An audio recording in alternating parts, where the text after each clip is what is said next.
Hello everyone, it's M. Welcome back to another Eternal Spoiler Breakdown. There is a new mini set coming out. It's called Eternal Valley Beyond, and as you can see, it's got a little bit of a dinosaur sub theme. This is going to be a dinosaur-based set. It's going to have some dinosaur-based spoilers, four of which we're going to be going over today. First off, the basic news, we have the new mini set. It's going to be, I believe, 22 to 23 cards, 23 new cards coming out February 2nd.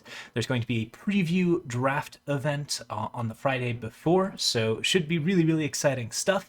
And we're definitely going to be playing for that, for both the preview event and for when the cards comes out. We will be streaming our regular Monday, Wednesday, Friday times and doing our absolute best to play as much Eternal as possible in that particular time frame. But the main thing is big dinosaur set, and big dinosaur set comes with some interesting big dinosaurs as well as some interesting paladins and other exciting cards. So we're going to talk about the four spoilers that were spoiled in this particular setup. Other basic news, there's going to be a couple of pre-order bundles, which include a premium copy of Evelina Valley Searcher and a premium copy of Searing Fist, or four premium copies of each with those particular bundles. So check out the Eternal News page for more if you're interested in the shinies. We're mostly interested in the cards, so we're going to talk about those right now. First off, we have Scalesworn Patrol.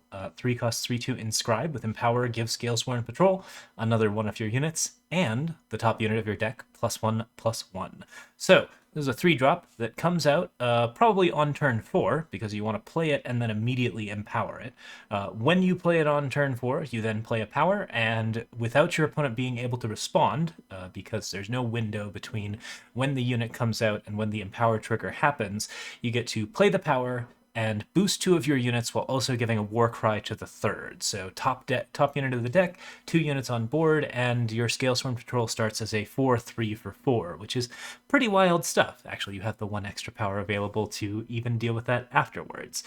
You can also play this card on tempo, and if you do, then you can play your Empower after playing another 3-drop or even another Scalesworn Patrol, and things can get really, really wild as that goes along. Obviously, there's a little bit more risk to that type of play because you don't necessarily get the guaranteed Empower, but overall, that seems like something where you're going to be pretty happy to play this card either on tempo or as your turn 4 play. In both situations, this card gives you a lot of decent board advantage. It doesn't provide anything for stabilization, doesn't provide anything for basically like keeping you alive longer or giving you like ways to win the game, but it's big units with big stats right away, and that works really, really well if you're trying to just build out a board of big mid-range units, which is something that I think a dinosaur-themed set is really going to be having a lot of fun with. Overall, this card seems really, really powerful. It's not your standard 3/3 for 3 for stat lines. Instead, it actually just gets a bunch of extra bonuses and should be really, really interesting to play with in the formats that it's available in, which specifically is going to be the Expedition and Throne format. I think it's an excellent Expedition card. It's probably strong enough for Throne just based on the power of that Empower ability. You get to use that Empower ability over and over and over again. It triggers every single time that you play a Sigil. So lots of fun there, where you can just continue to buff up units the longer that Scalesworn Patrol stays out. Obviously, this card is something that's very likely to get removed the turn that it's played, but if you play it on turn 4, you're getting a guaranteed amount of value out of it on all of your different units, and if it actually does stay on board, it just spirals out of control, which is more than you can possibly ask for a 3-drop. I think this is a really, really strong card and a good little starter for our list of spoilers, something that's going to be like very, very fun to be talking about. All right, so the other one that we have, I think, a big art for, oh, well, we have the alternate art for the Evelina Valley Searcher up. And of course, everything's going to break. Hang on a sec. Let's talk about Huntmaster Vikram next, and let's remove whatever this is, because that doesn't need to be there anymore. Okay, so, Huntmaster Vikram's next up. Apologies for the low quality of these. That's just what they look like on the website. There's not a higher quality version of these yet. So That's just what we've got to go with. 4 cost 2, 3. Summon, exhaust an enemy unit. Steal it while you have Vikram. If there are no enemy units, Vikram gets +3 and charge instead. So it's a 5/3 with charge if there's no units on board, which is reasonable for a 4 cost. It's not like a great thing to happen if the board is empty, but nonetheless at least does something reasonable. But the summon effect is really where the power kind of shines. This card actually just steals cards, which is something that you don't see too often in Eternal, stealing cards directly in play. The general version of this, I think, is from the core set. There was an 8 cost that stole a card and gave it lifesteal, and it was an attachment. Vikram is a little bit more vulnerable. You can obviously lose the unit a little faster. You have to exhaust the enemy unit, so you can't use it as a blocker on the turn that you exhaust. You can't attack with it. You have to find some way to re-ready it if you are going to do anything with it on the turn that it's played. And in addition, you are dealing with basically your opponent just possibly having a torch or any sort of removal spell that then frees the unit back up and allows it to attack you again. So I think the power level of this card is not super high for what kind of effect it's having. Because of the exhaustibility, there's just not a lot of immediate board impact from the card, and there's just so many ways that your opponent can get the card back. But stealing cards is really fun, and this is still one of the most efficient and fast ways to do that. If your opponent plays something that is very, very big and very scary and is very hard to deal with, or if they buff or weaponize something that is just really, really horrible, if they're building a Voltron deck where you're assembling a bunch of different options on a single monster, playing cards like Huntmaster Vikram and then defending them with whatever it is you've got handy, such as Indifference, for example, really means that you can take over a game where the opponent's meta is focused on building the big monster or having the big unkillable monster.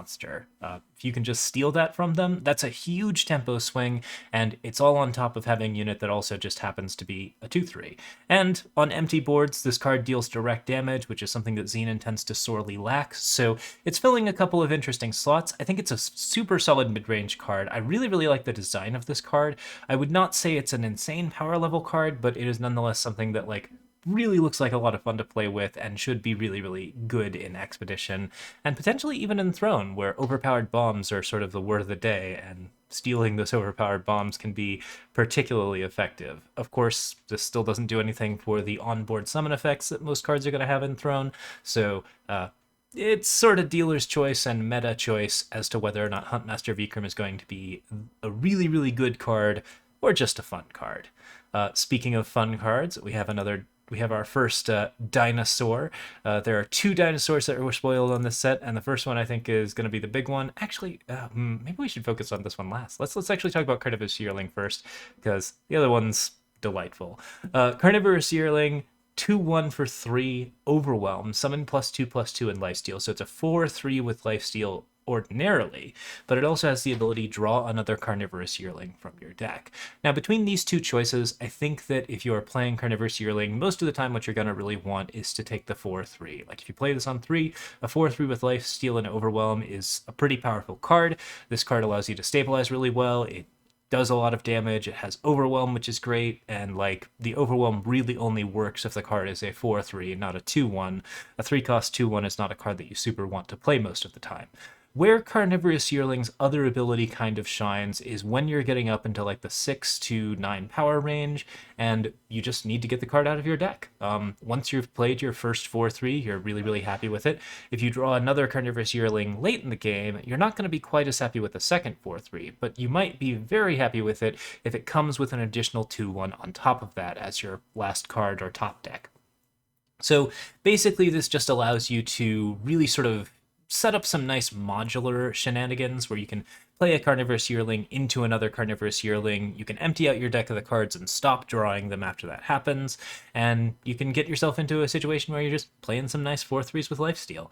This works really, really well if you are doing things to in some way buff up the cards. With dinosaurs in particular, and with like these types of cards, it's definitely possible to get the Carnivorous Yearlings in your deck to have more interesting battle skills, or to maybe even have more Carnivorous Yearlings in your deck via a number of different effects. When you're doing stuff like that, the shenanigans tend to increase. I think that overall, this card is still just kind of mostly a mid-range tempo card that happens to be nice at giving you that extra lifesteal, making a decent roadblock for aggro decks, and just being something that feels decent to play in red and green, because you can play it on 3, get your life back, stabilize against cards, and then in the later setups when you draw it, you don't have to draw additional copies of it because you can just keep pulling it out of your deck until there aren't any left. There are obviously some other interesting shenanigans to be played with this, and that's like probably where the card really begins to shine. Some of that's going to be dependent first on what we see in this mini set, and some of it's just going to be dependent on what your particular deck building style is. It does definitely have some options there. I think it's got some good build around me's. In terms of power level, this is like a low D most of the time, but the 4/3 lifesteal overwhelm, that's a reasonable stat line for a 3-drop, and that alone might justify it for some expedition decks, particularly in Rakano, where its colors shine. All right, the last one, the big legendary spoiler, is Vias Rex. It's an 8-cost, 8/8 Overwhelm Ambush that costs 1 less for each unit with 4 strength or more in your void. So if you're playing in like Xenon Mill type stuff, you definitely get to play this card for fairly cheap.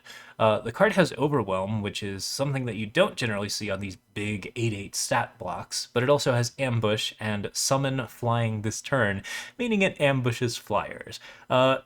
This is kind of a funny card. It's just basically a Tyrannosaurus that leaps out of the air and eats one of your opponent's birds, which is pretty great stuff. I would say that, like, in terms of like just the overall flavor of design of this card, it's pretty fun. Summon Flying this turn is kind of a weird way of expressing that the card is going to leap up and eat your flyer, but I think that jumping out of your hand and hitting a bird on the way down is kind of sweet, and this is something where you actually get like a decent amount of value out of that 8/8.